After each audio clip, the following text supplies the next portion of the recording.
Good morning, everybody, and thank you for joining us for our new webcast. My name is Len Thompson, and I'm the Community Manager for the IDMS Community. Today we are joined by Product Owner Dave Ross, who's going to introduce you to CA IDMS version 19. Before we get to that, I just want to let you know that if you have any questions, please use the Q&A feature in the WebEx. If you don't see a Q&A box in the lower right of your screen right now, in the upper right, you'll see a question mark icon, so just click on that, and it will open up for you. We will probably handle the questions all at the end, but we'll build up a queue, and then I'll make sure Dave sees all of them before we wrap up. So with that, Dave, I'll hand things off to you. Okay, thanks, Len. So today, what we'll, as you may know, we announced that IDMS 19.0 is GA recently, and so today what we'll talk about is the status of 19.0. Talk a little bit about what we're trying to accomplish with 19, and then we'll drill down into the specific features that 19 delivers, and then we have a couple of topics about some additional opportunities that you can get value from IDMS. So, as I mentioned, IDMS was announced generally available. I believe it was a week ago, Friday, and this concludes the incremental release program. We originally delivered a base install in February of 2015, and then we delivered 4 increments that delivered new features, as well as maintenance PTFs during this time frame. What we have available now is a new installation media on that can be downloaded from CA Support Online. That includes all 4 product increments, as well as all the maintenance up until June. And going forward, this will be supported using standard CA support policies, which means that CA recommended service will include PTFs from now on. As some of you may be aware, during the incremental release process, the assumption is that users are very actively involved with validating new features, and the CARS team did not include PTFs because they had not been completely validated at that point. So that all is changed as of this month. And we are expecting that the September CARS, which would be available in early October, would include the PTFs. One other point I should make is that if you installed IDMS 19.0 as part of the incremental release program, you will still need to apply the incremental feature PTFs as well as the maintenance PTFs to get up to the level of what is on the PAX file. The PAX file is meant for new installations or upgrade installations, but the way that our software delivery system works is you cannot use the PAX file to upgrade an existing release to the same release. So you'll need to apply those PTFs. Okay, so this is, okay, so IDMS, just one second, please. This is not the slide I meant to see. Let's go back. Okay, so I did cover that, okay. Okay, so IDMS, we had a couple of themes that we were trying to address. The main focus of the release really was modernization, allowing you to take and leverage and extend your existing applications into to support new workloads, new types of applications based on web and mobile and application web services technology. So we delivered we had some enhancements to SQL, and we have a new web services feature. Additional areas that CA as mainframe is focusing on: security and compliance and availability in mainframe economics. And we've included some features that address those areas as well, including improvements to security for external performance monitoring, some sys-IDMS options to improve the way zIIP works, and some availability of mainframe economics features, including generic VTAM resources and some new DCMT commands, which we'll cover. Okay, the SQL enhancements, we had 2 major SQL enhancements.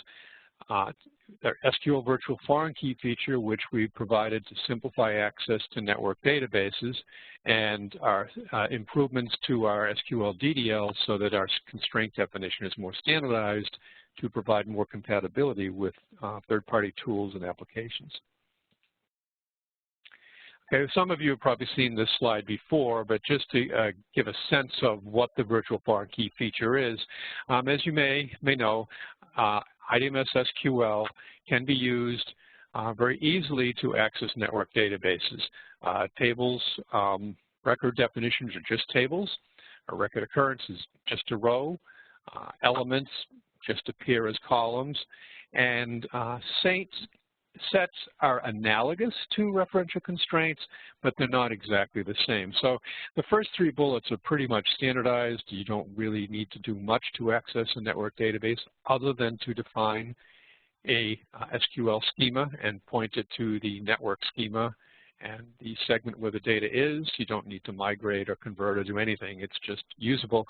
However, set relationships are not always directly visible because you often do not duplicate the calc key or unique index key of an owner record in the member record. So foreign keys generally are missing. We do have a number of ways to work around this that work pretty well, but those require some work. So what we did in Release 19, we implemented something called Virtual Foreign Keys. This is a feature that we've had long had an interest in implementing all the way back to when we first delivered SQL quite a while ago. And what this does, it exposes sets as referential constraints. This can be used for queries as well as updates. And queries, you could always use queries, but there were some set extensions that work quite well, but you needed the third-party tools would not generate them. Now standard syntax can work for queries. And for updates, we've actually made it much easier to do some of the things that were difficult to do before. So a virtual foreign key is based on a row ID. A row ID is essentially based on a DB key, but we now include page information in it if you've got mixed page groups. So every network record now has a virtual primary key called row ID, whose data type is also row ID. This is consistent. The data type row ID is consistent with the data type that is used in Oracle and DB2, for example. Then every member of a set has what's called a virtual foreign key, which is a column that is named fkey underscore set name, where we replace any hyphens with underscores. And that column is, his value is the row ID of the owner. The way you can define this, you don't need to restructure anything. You define this on the SQL schema definition. It's a simple clause, and then we generate these keys automatically at runtime. These row ID, the metadata that's used by JDBC and ODBC, which third-party tools use to discover the structure of your database and to generate SQL that can access and update it. These virtual primary keys and virtual foreign keys are visible as just like any other constraint information would be visible through JDBC and ODBC metadata to provide compatibility with common tools and application frameworks. And one of the things this allows you to do is you can now use SQL to access and maintain network databases from Java or Windows applications, which goes a long way towards addressing one of the key problems that many users have with IDMS is just finding skilled people that can work with it. Well, you can now use Java and SQL to do what you might have had to use COBOL and native DML in the past. Okay, so here's an example of our subset of our standard employee demo database, where we have the employee is an owner of a coverage record, which is an owner of a multi-member set. One of the types is the dental claim record. And as you can see here, the set name is EMP coverage. Well, the coverage record now has a virtual column, that's why it's in green here, that is the row ID of the owner record, the employee record. And in a similar fashion, the dental claim record, which is a member of the coverage claim set, has a virtual column called fkey coverage claims that is, whose value is the row ID of its owner record. In order to make this work, all you really need to do is create a schema. In this case, we identify that it's for a network database and identify the network schema, and we just simply add the clause with virtual keys. And this means whenever you start using SQL against a empwith.employee table, for example, its virtual primary key will be field call row ID. And if you try to use SQL and access the empwith.coverage table, it will have this foreign key that you can then use to join these two tables or do other types of operations. So the result of what happens with this is that, as I mentioned, we have some IDMS extensions there. Some of them work quite well, but they're not standardized. And in particular, we have something called a set name predicate, which is how in the past you could join the employee and coverage table, and you would have basically use the set name in a where clause. As I mentioned, this works quite well, but tools like Hibernate and other tools have no concept of this. They will never generate this syntax because it's an IDMS extension. Well, now using virtual foreign keys, you can also use the normal join criteria where the owner row ID equals the member foreign key. And this is standard SQL that any tool can generate based on the metadata that we provide for ODBC and JDBC. And what this means is that this now means that third-party tools can discover the network structure. This is a view of a screen from a freeware tool called Schema Spy. And Schema Spy is a tool that uses JDBC to discover the structure of SQL databases. Well, this is not an SQL-defined database. This is the network employee demo database that we created a schema that enabled foreign keys. And as you can see, we're actually seeing the complete structure of the demo database pretty much the same way you would see if you had a Bachman diagram of that database. But this was generated using an SQL tool that knows nothing whatsoever about IDMS. So that's to give you a sense of the power of this virtual foreign key feature. Okay, as I mentioned, we also did some enhancements to our DDL when we initially developed SQL back in the 90s. DDL wasn't quite as standardized as it is today. Since then, these standards have come a long way. And one of the things we've discovered is that the way we defined constraints was not compatible with frameworks and tools like Hibernate and other tools because we had a separate create constraint command. Well, in 19.0, we've included the ability to define a constraint using standard clauses on the create and alter table commands. So you can now define unique constraints and primary key constraints on your table definition, either when you create it or when you alter it. What we do is under the covers, we will generate an index to enforce a uniqueness constraint if needed. You can override that and generate your own index if you would like to specify more index tuning capability clauses. The display table command is an IDMS extension, very similar to the display command that's used in the IDD and schema compilers. You can use the display table command to display the SQL syntax was originally used or that could be used to create the table, and we've extended that command to generate these commands also. So this is what it would look like now. To define a uniqueness constraint or a primary key constraint, you can define them in line, meaning you just declare that this column, call 1, is unique, or you can define a named constraint where the name of the constraint is con1 and it happens to be a uniqueness constraint that combines these two. And the same with a primary key. Referential constraints, in a similar fashion. In the past, you needed to create the table, and then you would have to execute a create constraint command.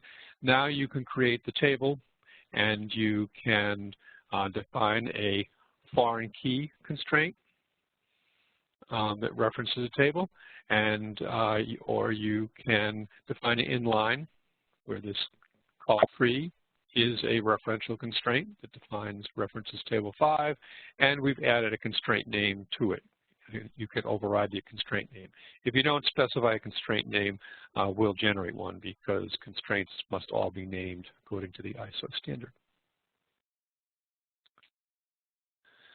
Okay, the other major feature that we did in IDMS 19 was we've added support for web services directly within the IDMS central version. This allows you to leverage and extend your IDMS applications, to reuse application code as a web service. So IDMS acts as the web service provider. And it also allows IDMS applications to consume external web services that can be hosted essentially anywhere. We provided an API that you can use to update or modify your applications to take advantage of this. So when IDMS is a web consumer, okay, it looks kind of like this. An IDMS application, which can be written in COBOL or ADS or PL1, will structure a request for a web service using XML and pass control to the IDMS Web Services interface, which will put a SOAP wrapper around it and use HTTP protocols to invoke the web service on a web server somewhere. Can be anywhere, inside or outside your firewall, depending on how you set it up. The web service implementation will do whatever it needs to do, executes some application code, queries the database, whatever, and sends the request back as an XML document with a SOAP reply envelope. The IDMS Web Services component will then strip off the SOAP wrapper and pass the XML reply back to the application program. IDMS can also act as the web service provider. And this can be very useful if you've got business logic encoded in an IDMS application program. You can extract that business logic and make it a callable routine. And then an application can be anywhere. This could be an application on a mobile phone. This could be an application on a web server. It could be just a regular client. We'll make a SOAP request to IDMS Web Services.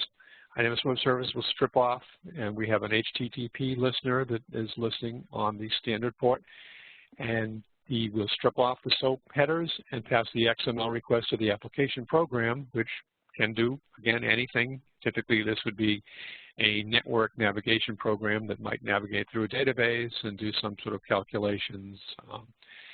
Format the reply is an XML reply, and IDMS Web Services will then send this back as a SOAP reply to the application. So in order to implement, to write programs to do this, what we've defined is what we call a web service API. So we've defined a well-defined extendable interface that will isolate your code from changes in our code. The initial, if some of you who may have been involved with the incremental release program, knew that in the incremental release 1, we did not have a web services API. We had some sample programs, but we've improved that now with a clean interface. It's a callable service, very similar to the IDMS TCP/IP callable service that you may be familiar with, and it's supported with COBOL, ADS, PL1, assembler, basically anything that you can call an IDMS service from. The 3 classes of functions that we have functions to, obviously, to make requests, to transfer data. We have functions to manage a session, and then we also have some functions that you can use to set options that control the way the web services feature works. Okay, so to invoke the web services API, it's just a standard call statement. In COBOL, it would look something like this, just a call statement with a parameter list that identifies the function, an area to return the return code, an additional buffer to return any additional error information, such as messages or other parameters.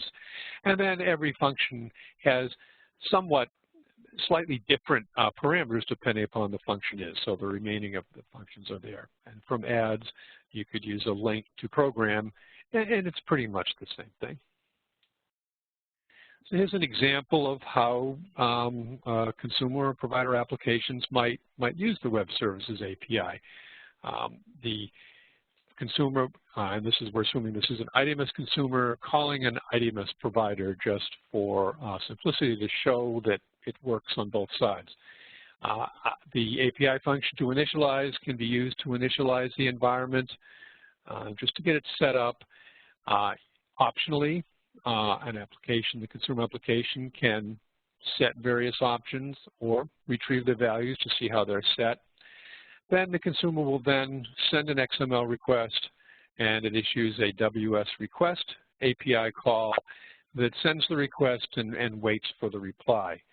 And finally, when it has then finished with the processing the request, it can issue a WS release, which really just tells us, okay, you can free up the environment. It lets us know that we can free up any storage or any other resources just to make sure that we don't leave anything behind. On the provider side, it's very similar. Typically, the provider doesn't get invoked until it receives the web service request. So this actually has happened here, which would then be triggering that the provider application gets invoked. It can initialize the environment. Again, it can optionally set options and get options. These options are things like timeouts, how long you want to wait before you get messages, things like that. It will then issue, we actually have separate out the receive and the reply here because there's processing that has to be done on the back end. So receive the request, it's already there in a buffer. We just, at that point, pull it in and provide it to the application program. And then the application, your provider application, can do whatever it needs to do. When it's done, it issues a WS send request to send the response back to the consumer. And then, of course, you can then issue the release request just to make sure that you free up any resources and avoid any kind of memory leaks or things that might be left over. So this is, I think I've shown this slide before a few times. This is just sort of kind of ties this all together and shows it in the, you know, applications can be in the cloud, they can be mobile, they can be running client-server applications, but it's very common nowadays for all applications to really, everything is invoked through APIs. This is a big theme for CA mainframe, as well as CA in general is providing, I've heard the term, the app economy. So what has worked for a very long time is this model here on the right, where a third-party application server, such as WebSphere or Tomcat or WebLogic or IIS on Windows, really provides the application server, the application, the web services invoked in that environment, often in Java, and then we'll, and this has worked for a long time, and what you can do is you can use JDBC or ODBC or .NET to issue SQL commands that can invoke IDMS code that has been defined to be an SQL procedure. It turns out that something like an adds mapless dialog can be directly defined using the create procedure command in SQL and can be directly invoked. But this can be extended to COBOL and PL1 programs. So this has worked in general for years. But what is new now is that another path in here is that the IDMS Web Services that doesn't require the use of SQL, where a web service consumer can invoke IDMS Web Services, in which case the web service is implemented here and could reuse existing code, or an IDMS program can be a consumer and it can invoke a web service. So we now, this kind of ties it together, and we have two ways that you can leverage your applications in the app economy.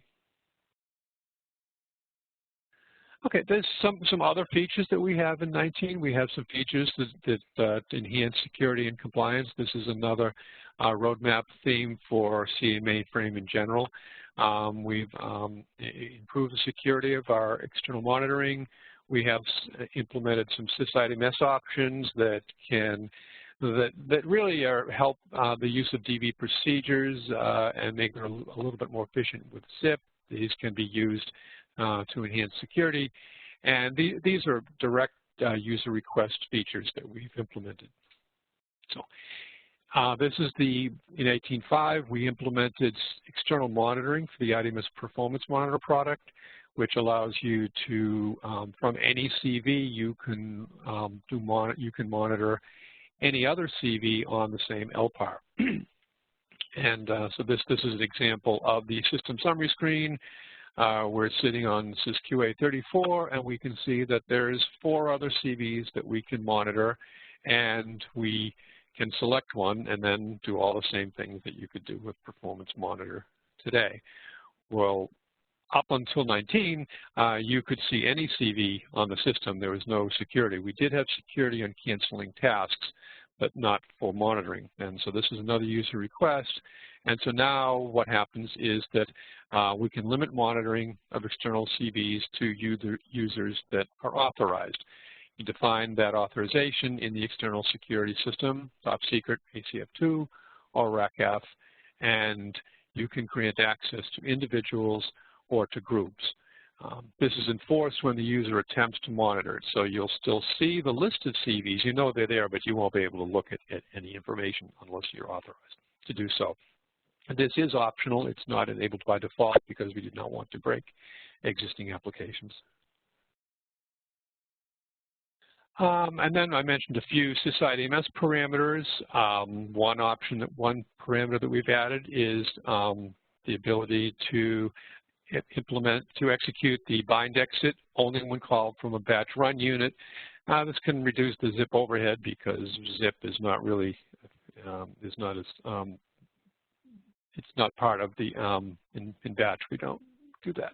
So you can force a retrieval CV. This is another option. What this does is it converts any ready area update to a ready area retrieval. If you vary the area retrieval, this is another user request. And this doesn't really allow an update program to run unchanged. It allows a program that would ready in update mode, but of course if you try to actually do an update when you've taken advantage of this feature, it won't work. But it does allow programs that may have the potential to do updates to run unchanged on a retrieval CV. And the user that used this had a database procedure where they were doing this, checking these types of things. And of course, if you call a database procedure and zip is enabled, well, you have to get out of zip and back in, so there's more zip overhead. And another Sys IDMS option that we've provided is the ability to suppress a record on a status. Again, this can be used to implement security. You can hide. You can write a DB procedure that will essentially skip a record if the user should not be allowed to see it. When the procedure returns a non-zero error status, DBMS takes an action based on the verb and can do a number of things, but one of the things it can do is just skip to the next record or return end of set so that the user never even sees a record they shouldn't do. So it's a way to implement row-level security, and this also minimizes zip overhead of switching in and out of SRB mode. We also did a few features to enhance availability and mainframe economics, generic VTAM resource IDs, the ability to dynamically disable and enable zip processing, and the ability to force an offload of the log files. Okay, on generic VTAM resource IDs, what you can do is you can define one or more IDMS systems to VTAM, use the same generic resource ID. This will allow a user to connect to any system using the same ID. So it really does two things. One, it removes a single point of failure. If a CV is down, the user can just connect to another one. And it also can be used with Workload Monitor to balance workloads to route requests to a less heavily used system. It's fairly straightforward, at least within IDMS, to define this. The only definition that needs to be done is to define the generic resource on the VTAM line. There are, outside of IDMS, there are some definitions that you would need to do to define the coupling facility, group and structure, and some VTAM definitions and workload manager definitions. We also added the capability to enable and disable zip processing. Sometimes, depending upon the workload that is happening in your environment, you may have an awful lot of heavy ads processing going on. Ads does not use zip, and there's swaps in and out of SRB mode when you do database requests. And if it turns out that zip is not, in that particular environment, is not very cost effective, you can temporarily turn it off. And then you can re-enable it later on. In order for this to work, you would need to start the system with zip enabled. It does not build the internal structures. Those must be set up when the system starts up. And another feature that we added was to help users who verified a new release after an upgrade is there's a DCMT very journal command that can be used to offload journals. So we had a user request to be able to have a similar thing to submit a log offload job. And so the DCMT very log command is provided for that to help verify a new release after an upgrade. And this is another user request. Okay, so finally a few more, couple of other things that that you can get additional value. You probably heard of the M3A service that is available now to help address staffing, augment your staff, and address skills level. M3A stands for Monitor, Measure, Manage, and Alert. And it's a way to augment and enhance your existing resources to support IDMS. So there are some startup activities. You can do an additional review, inventory, baseline your performance. Daily activities would involve reviewing your system, logs, table activity. Monthly activities would be an updated site report. And then quarterly, we could review your maintenance availability. The staffing is a primary and backup M3 technician, which is a combination of CA internal resources and experienced senior DBAs available through some of our partners. The fee for this is based on a yearly retainer plus time and expense if there's any on-site travel involved. And if you're interested in this, please contact Kevin Schumer or Sheila or myself or anybody from the IDMS team. And another feature that you may be aware of is IDMS PressPack. This is an add-on product to improve data compression. This has been available for a while, but what has changed is with the advent of zip processors, our PressPack product runs on the zip processor, which in the past there was a trade-off between using data compression, because if you increase your CPU use, you may not have saved any money. You save some money on DASD, but you spend more on CPU. Well, because PressPack runs on a zip processor, it means that the CPU issue pretty much goes away, so you can really just focus on your DASD updates. So I think we've gone through this pretty quickly. But in summary, IDMS 19, it's GA now. You can download it from CA Support Online. We've addressed modernization, security, and availability, and it's now ready for to be supported using standard support policies, which include CARs.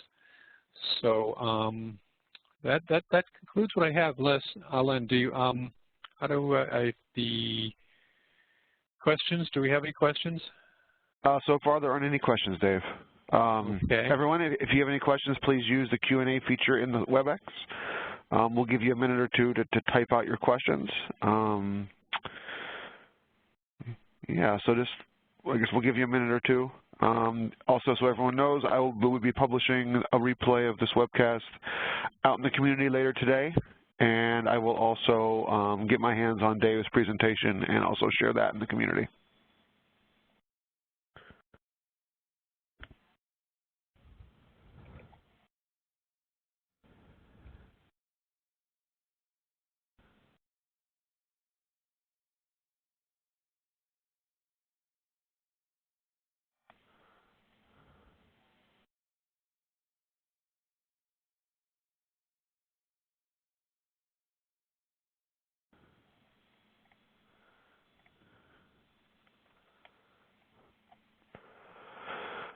right. I guess since we don't have any additional questions, Dave, I will thank you very much for your time today, and also thank our attendees.